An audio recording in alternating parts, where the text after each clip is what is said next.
O dabar išpildom 3 karaliaus norus. Prenumeruojam, sekam ir spaudžiam patinka. Influence of anime on the film industry. Okay, so I'm gonna just be honest. Green bandana, green shoes with a green screen. Not the best idea. But hear me out.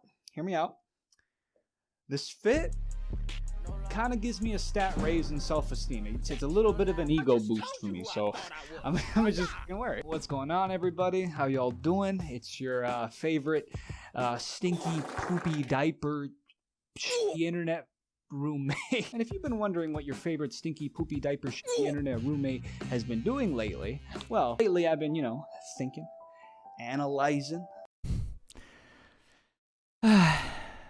Galėt prie pointo. Come on, man ne 18, blet, man tie bairiai neįdomus, man įdomus turinys pats. Big braining, just pondering in the oceans of my thoughts, really, about the influence that anime has had on multiple types of media. It's so weird to me that for a lot of my life, anime was considered to only be for those weird, loser, ew, icky, get away from me, nerd, those kind of people. Like me. I'm a weird loser, ew, icky, get away from me nerd kind of guy. But despite that, pretty much any form of media that these same people that were making fun of us were watching were also crafted by people who also like themselves some desu kawaii anime. Movies, TV shows, cartoons, comic books, video games, music. You can find influences of anime in all of these. Like when I saw Kanye referencing Akira in the Stronger music video, like literally to a T, I knew at that moment I was cool all along. Wow. That's awesome. Which is why I wanted to make a series talking about specific forms of media and how they were influenced by anime.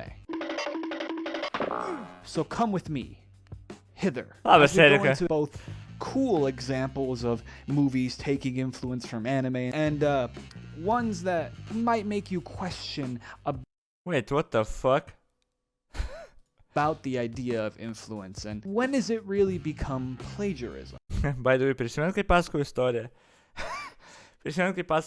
Kad kai kurias streamerės, kai susitinku pirmą kartą, sakau, tu per streamą atrodai aukštesnė. Erikutė buvo viena iš jų. Man atrodo, viena iš 2 gal fanų, kuriuo mes su šitą sakęs įlūtę. Info šaulane, kai pirmą kartą susitiko, man atrodo, aš pasakiau tą. Plet, jeigu nemaišau, man atrodo, tai buvo, anyway. Today, we're looking at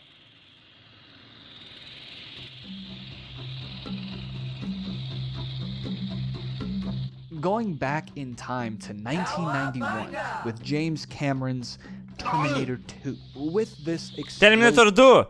Reikia žiūrėti, ką nors per Discordą. Movie night'ą padaryti ir žiūrėti. Blet, reikia. Aš atidėlioju, bet reikia. Reikia, blemba, pasiplanuoti ir padaryti Terminatorių 2. Pažiūrėti, tiesiog fucking amazing filmas, gerai. Scene. And I think any anime fan with their Sharingan awakened can see this took a lot of influence from the iconic explosion scene from Akira.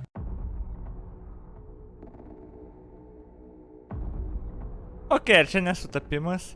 Nes taip kaip tu kitaip tą parodysi. Ta prasme, Akiros sprogimas, influence, galim nuo to atominių bombų testų sprogimų pažiūrėti, kur ten pastatai buvo pastatyti, tipo, ir tas vaizdas toks, tai realiai nuo to galėjo įkvėpimą gauti, kaip griūna pastatai, tarkim, ir kaip reaguoja branduolinio sprogimo metu. I don't know. Bet I guess shot per shot labai yra, The art team went into detail about how they gerai, 2 shotai buvo panašus. They were digging through other types of media to find other examples of an explosion scene. That, of course, led them to Akira, which helped greatly with creating this scene. But I wouldn't be surprised if Cameron had some involvement in it, considering he's been cited to be an anime fan with his certain quotes about loving Ghost in the Shell specifically. Okay. And the fact that he wrote and produced on the live-action Battle Angel Alita, which fucking holy poop shit, I still can't get the image out of my mind with what they did with her eyes. Like, I hate it. I hate it so much. But sometimes it's not even the plot or a certain scene that they take influence from. Sometimes it's the armor or the drip. Director of Clash of Titans, Louis Leterrier. Leterrier has been cited as a huge Nežinau, anime kaip fan. tart. When talking about the influence of Clash of Titans, not only did he know the anime name of Labas, Saint netyčia. Seiya, but he also knew the creator, Masami Kurumada. You know you've reached the second tier of anime fan when you can start naming directors and people behind the anime. This man definitely owns a body pillow. He talks about how in this movie, the armor that's worn by the gods was actually influenced and made to pay tribute to the armor worn by the characters in Saint Seiya. And the coolest full circle thing about this is that Warner Bros, the distributor of the movie, actually hit up the boy Kurumada to see if he would like to have any contribution to the release of the movie in Japan. And he did. He actually made a poster for the film. And I don't know, it kind of makes me feel all fuzzy inside when the dude who got influenced by an anime actually got in contact with the guy who made that anime and they made something together. That is just some wholesome shit. And a film that I think that proudly wears its anime influence on its sleeve for everyone to see is Scott Pilgrim vs. the World. Much like its influence from comics and video games, anime also just bleeds all through this movie. You see it through a lot of the directing, there's certain shots that are just so anime-esque, it's ridiculous. Nemačiau They šitą even filmą, got bet those žinau epic apie jį. anime lines that every anime YouTuber can't do a zoom in without using to save their fucking lives. Just look at Gideon here. Literally, Naruto hand signs. Naruto hand signs. Subscribe! Now I would, to show you my Giga Chad weebness, perform for you these hand signs, but unfortunately, my dick just isn't that big. And the directors of Scott Pilgrim actually cited anime that influenced them. They mentioned Afro Samurai, Fooly Cooly, and of course, Naruto. I'm pretty sure, like me, you probably heard all about how Pacific Rim took influence from... Šitą mačiau. Fuck, I have to say it now. Evangelion, Evangelion, Evangelion, Evangelion. Evangelionas, okay? There. Now no one will be fucking mad at me. But in actuality, that wasn't really the case. The directors Guillermo del Toro and Travis Beacham actually said that the influence comes from more of the older giant robot genre, like your Ultramans and your Gundams. And we gotta talk about probably my favorite movie on this list, Chronicle. It's easily one of the most unique takes on the whole, superhero, superpowers genre. It's about some teenagers played by 20-year-olds, of course, that are given psychic telekinetic powers and how that changes them. And it's all shot in that found footage style, but it's so cool because the camera is being held up by their, telekinetic powers. And I'm sure you did hear me say teenagers and psychic powers, so you know what that means. It's inspired by Akira. The influence mostly comes from Andrew. Akira ten apie viską buvo? What the fuck? He gets bullied at school and at home. So of course, after getting these powers, he begins the arc of going from the bullied at school, at home, then he bully. shoots But up a it's most school. obvious at the very end of the movie where Andrew goes on a huge rampage on the city, and it's very inspired by Akira and Tetsuo, of course. In fact, the director himself even called this moment his version of Tetsuo's rampage. Oh, what the fuck? Now you can't talk. Koks čia filmas? Chronicle IMDb. This looks actually like a pretty cool movie. 7, ne taip žemai. Anime influence on movies without talking about The Matrix. No, seriously, before The Matrix was ever made, the Wachowski sisters actually showed their producer the whole Ghost in the Shell movie, and were just we want to make that. Aš žiūrėjau Ghost in the Shell filmą. Taip ir nepažiūrėjau anime, nors bet aš žiūrėjau Ghost in the Shell filmą. Man patiko, nežinau, Scarlett man patinka, bet man patiko visai filmas. I liked it. Tipo, kaip filmo adaptacijai. Aš liktais prisimenu miestą, kurį pavaizdavo tenais. Ir aš norėjau, kad jinai tam mieste su tais personažais mieste geriau 2 valandas bendrautų. Also, kad jau prakalbam apie Scarlett Johansson, tai Lost in Translation, vienas mano mėgstamiausių filmų. Neįtikėtinai lengvas filmas. Bet aš nežinau, kažkas jame yra labai magiška. Labai šiltas filmas, labai fainas filmas. I don't know, visiems rekomenduoju pažiūrėti, kas turi širdį gerai. Ne, šiaip nežinau, bernams turbūt mažai kam patiks, bet I don't know, I absolutely love this movie. Gal šiek tiek relatinu su jo, gal dėl to. Turbūt vis laik mums tai filmai patinka arba nepatinka. Anyway, toliau.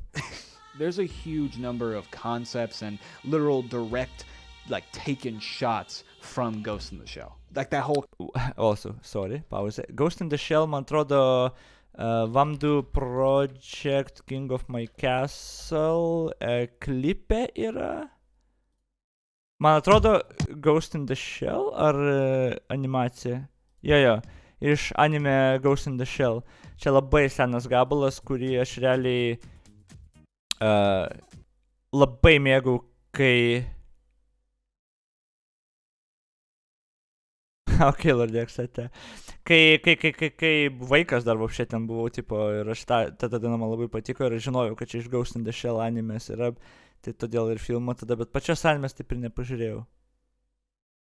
whole concept of plugging in a thing to the back of your neck, it's in both movies. This scene where someone shoots a gun and then the bullets make the water rise like this, or the scene with the watermelons that are falling after being shot and exploding. Even the whole like green number codes that's usually associated with the Matrix, yeah, that actually comes from Ghost in the Shell. In all honesty, Ghost in the Shell could have its whole...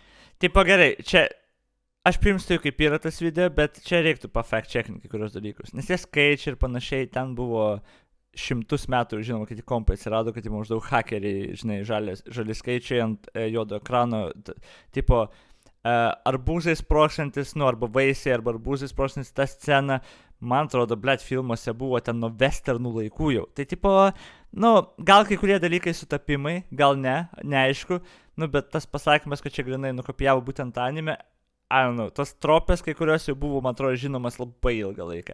Nenustepčiau, jeigu patys anime jau išnaudojo tos tradicinių filmų tropės, kad padarytų, bet čia mano spekulacija, I don't fucking know, tiesiog, sakau, reiktų fact-checkinti, man smegenis sako, reikia fact-checkinti. Kur dingo VIP už taškus? Gerai, buvo šitaip. Aš komentavau League of Legends pasaulio čempionatą arba ten LEC ir panašiai ir galų gale manęs paprašė uždėti predictionus, nu, kad galėtų žmonės statyti taškus ir laimėti arba pralošti taškus. Tai realiai vienas žmogus piso all-iną, laimėjo all-iną ir jisai nusipirko VIP-ą, tai aš galvoju, kad pala, ne. Aš noriu VIP-ais apdovanoti žmonių, kurie tiesiog yra fucking gambleriai. Tai aš išėmiau už rewardus, nes žmonės tiesiog jo. Tai... Kur man 9K dėti? Aš nežinau, turiu pasiūlymų, kokių rewardų reikia, aš padarysiu, bet aš tą jau užduodu klausimą žmonėm jau 3 metai ir niekas neturi pasiūlymų. Realiai nėra ką su tais taškais daryti, nu, tipo, aš esu žiūrėjęs, ką streameriai kiti daro, nu, ten turi kokį nors čiuvaką užbaninti arba užtaimauti, tai yra arba užbaninti arba atbaninti už ten 5 štukų, pavyzdžiui.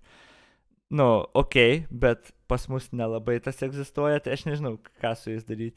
Nes ten, kai padarai kokį nors taimautą 10 minučių, tai labai šlykščiai iš tikrųjų, kai ten vieną žmogų pradeda abusint.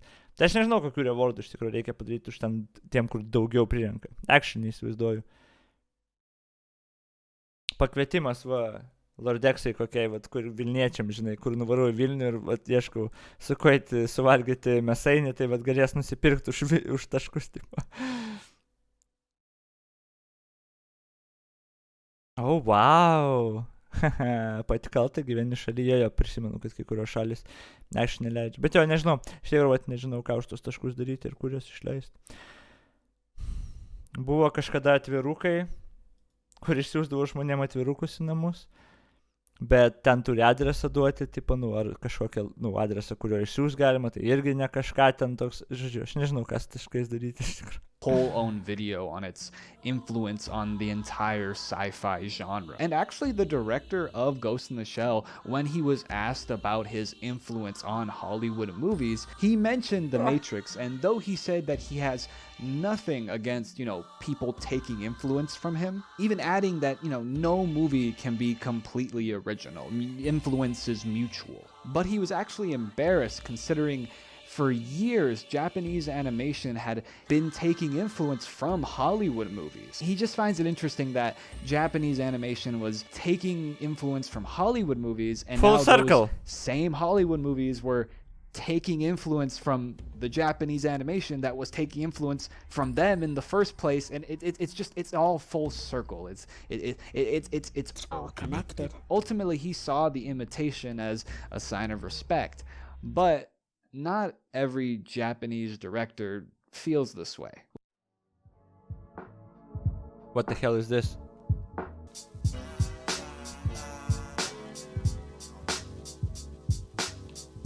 The fuck is this?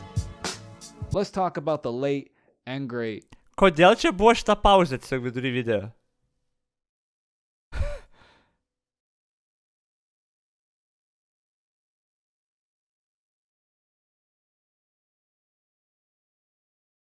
Kas man paaiškins? Koks buvo tikslas šito? I like it, man patinka toks interpas, tarkim, bet it's super weird. Why?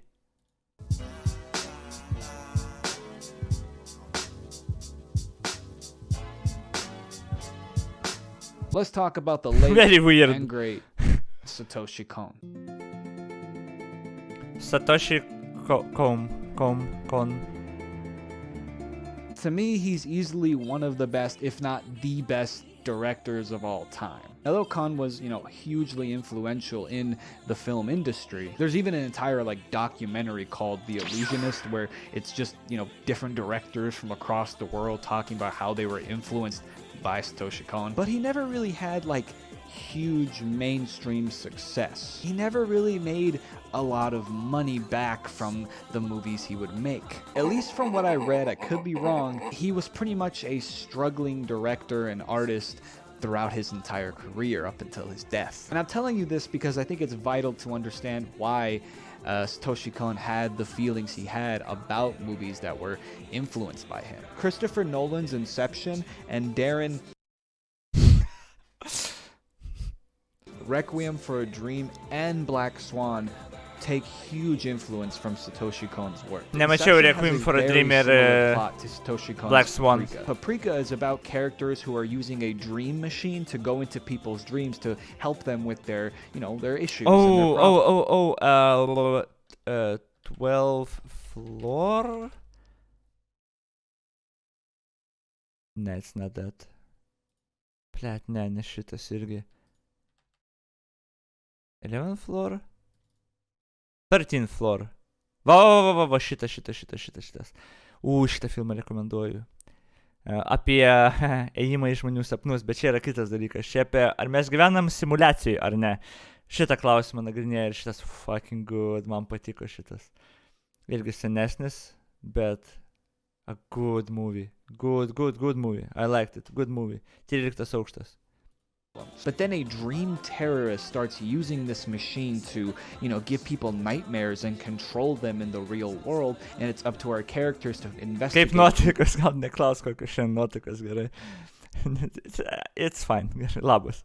Who he is. Inception is also about people using dream machines to enter dreams, but this time our main characters are the dream terrorists. Our main boy Leo is trying to use the machine to enter a dude's dream and plant a idea in his head, mainly because he can't go back to his kids because of his crimes, but if he does this and it works, then his crimes will be resolved. Now, though these plots in general are very similar, I would recommend you watch both these movies. I think they're both great, and the way they further this plot is very different. But without a doubt, Inception takes inspiration from Paprika. There's specifically 3 scenes that I think show this completely. In both movies, there's a scene where a character touches air and suddenly everything kind of breaks into, little pieces. You got this hallway scene, which for starters, the hallways both already look alike. But even further, Inception, like Paprika, also does a whole warpy, floaty, reality bending hallway thing too. And the most obvious one is how both of one of the main characters uses an elevator with different levels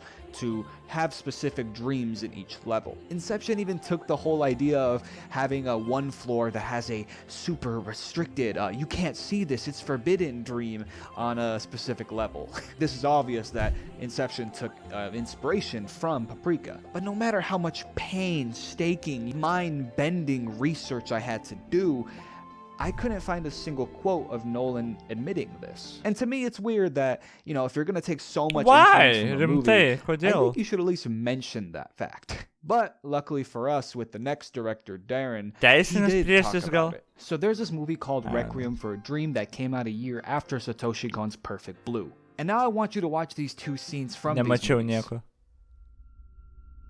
Okay.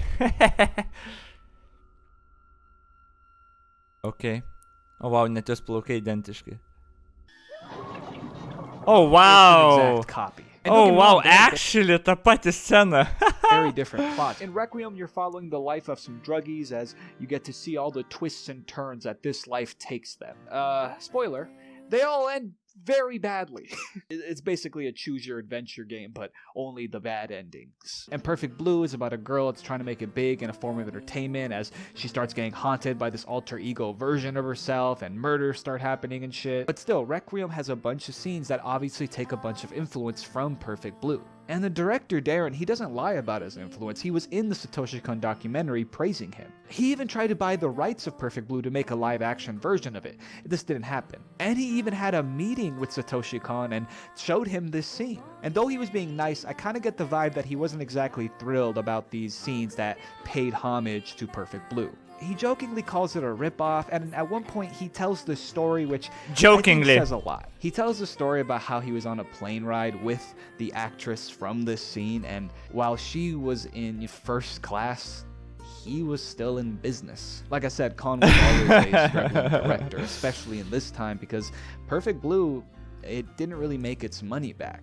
Meanwhile, Darren, after making his movie Pi, was already a very rich, established, and popular film director. So I think the question that arises is it really fair for a director who is acclaimed and much more... Gerai, aš suprantu tą gal bitterness jausmą, bet nieko gero nepridūtas. Kūryba, jeigu tu pradedi kurti su idėja, kad monetizuosi, jau iškart nusivilsi.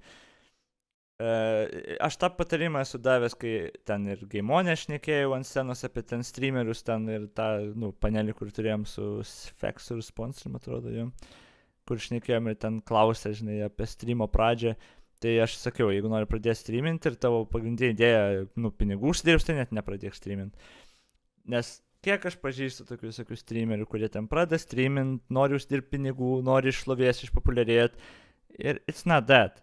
Ir tiesiog nusivilia, tada pradeda ten kaltinti, galbūt, ai, čia šūdas, žmonės neįvertina, ką darau, yra vienas šitoks Lietuvoje, kur jau, nežinau, jis dar streamina, ten keletą metų verkia, kaip ten neįvertina, kaip ten, žodžiu, whatever.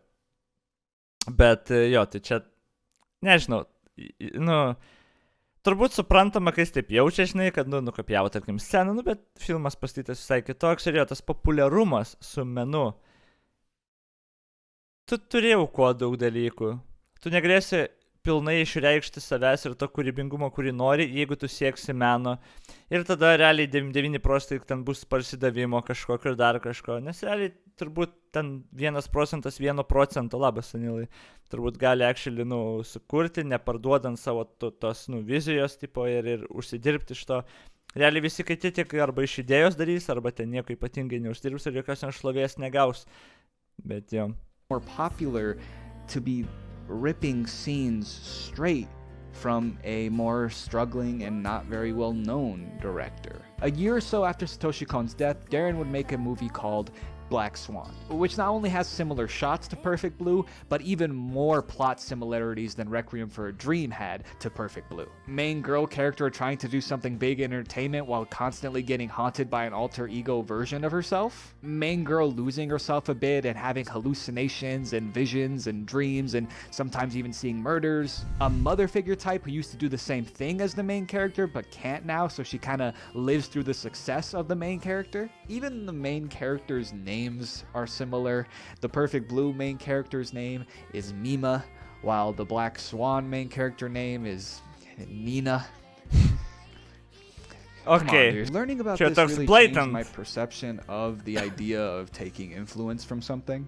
Before this, I was always on that idea that imitation is the best sign of respect, or I'm sure you've heard the, great artists steal thing. But usually with that concept comes the idea that you are going to do it in a different way, or even better. Or as Nas puts it, no idea is original. There's nothing new under the sun. It's never what you do, but how it's done. So while I agree that the idea of taking influence is mostly a positive thing, I can't help but feel a little weird about this. This is one director who has more money and is more acclaimed and is overall just more well known than this struggling director, yet he's taking direct scenes and shots from him. I think the best way I can end this video is by asking all of you. You look very cute today, by the way. Do you think this is fair? And at what point does taking influence go from a sign of Probably not respect fair. and paying homage to just being unfair and downright stealing? I really gotta pee, so I'm gonna try to get through this as fast as possible. If you enjoyed what you saw today, you can help the channel by giving a like and subscribe. I would really appreciate it. Okay, are we done? Working towards the goal of getting